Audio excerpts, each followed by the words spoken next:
আসসালামু আলাইকুম। আজকে আমরা আলোচনা করব কুমিল্লার মুরাদনগরের যে ঘটনাটা ওই বিষয়টা নিয়ে। আপনারা জানেন, সবাই ইতিপূর্বে হয়তো দেখেছেন, এবং যেই ঘটনাটা দেখেছেন এটা আসলে সত্যিকারই ঘটনা।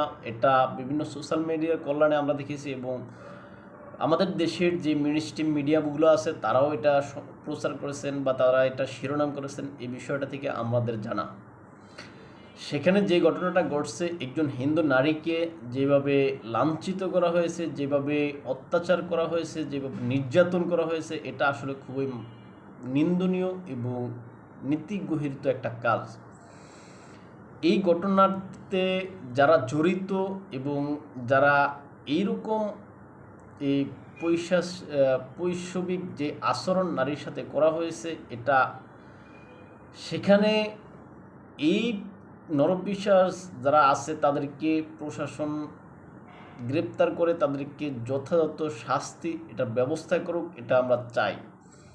এখানে আমাদের দেশের রাজনৈতিক নেতাগণ বা রাজনৈতিক ব্যক্তিগণ তারা এই দল অর্থাৎ দর্শক এই দলের না ওই দলের, অর্থাৎ আওয়ামী লীগের না বিএনপির না জাতীয় পার্টির না চরমনায়ের না জামাত, মানে আমরা এটা দেখতে চাই না। আমরা চাই যেই দর্শক আছে দর্শকের দর্শককে যাতে দর্শনের সাজা দেওয়া হয়, অর্থাৎ এখানে কোনো দলের বিষয়টা কোনো বিবেচনা না করা হয়, এবং রাজনৈতিক ব্যক্তিগণ যাতে এটা নিয়ে টানা হেঁচড়া না করেন যে সে কোন দলের। সুতরাং দল এখানে কোনো বিষয় না, দল এখানে কোনো ম্যাটার না। এখানে বিষয় একটাই, সে মানে দর্শক, সে ধর্ষণকারী, তার ধর্ষণকারীর যে সাজা প্রাপ্য সে সাজাই তাকে দেয়া হোক, এটা আমরা চাই।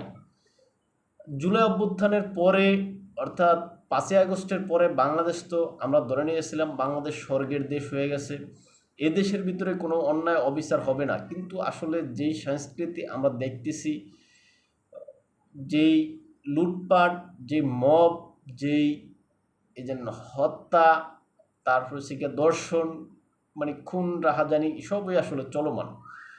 মনে হচ্ছে যে বিগত যে সমস্ত রাজনৈতিক সরকারগুলো থাকতো তাদের তুলনায় বর্তমানে অনেক পরিমাণ বেশি। এখন আমাদের যারা যে কর্তা ব্যক্তিগণ আছেন বা সরকারে আছেন, তারা বিষয়টা আসলে কিভাবে দেখেন, কিভাবে তারা হ্যান্ডেল করবেন তারাই ভালো বোঝেন। তবে এই সমস্ত এই মারাত্মক যেই গহিত কাজগুলো আছে, এই সমস্ত কাজগুলার যাতে বিচার, অর্থাৎ এই দর্শনের বিচার যাতে দ্রুত হয়, তাড়াতাড়ি করা হয়, জনসম্মুখে করা হয়, এটা আমরা জোর দাবি জানাচ্ছি।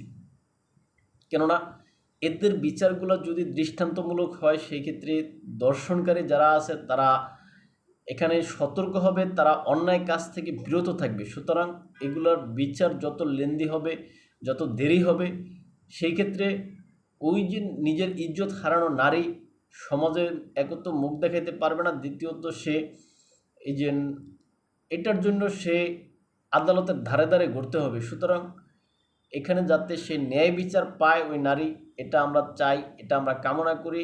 এবং বর্তমান সরকার যাতে এই বিষয়টা সুনজর দিয়ে অগ্রাধিকার দিয়ে এই মামলাটি যথাসম্ভব আমাদের যেই আইন বিভাগ আছেন, আমাদের যেই মন্ত্রণালয় বিচার বিভাগ আছেন, তারা এই যে বিচারটি, এই মামলাটি যাতে যত দ্রুত সম্ভব এখানে নিষ্পত্তি করে ওই দর্শকের শাস্তি মৃত্যুদণ্ড এখানে কার্যকর করে, এটা আমরা দাবি জানাচ্ছি। তাই ভালো থাকবেন সবাই। দেখাবো অন্য কোনো ভিডিওতে অন্য কোনো বিষয়ে। আমাদেরকে যদি ফলো করতে চান, সেক্ষেত্রে ইউটিউব এবং ফেসবুকে স্বপ্নচারীর কথা নামে, ইনস্টাগ্রাম এবং টিকটকে আমাদেরকে এনায়েত হোসেন নামে দেখতে পারেন। আসসালামু আলাইকুম।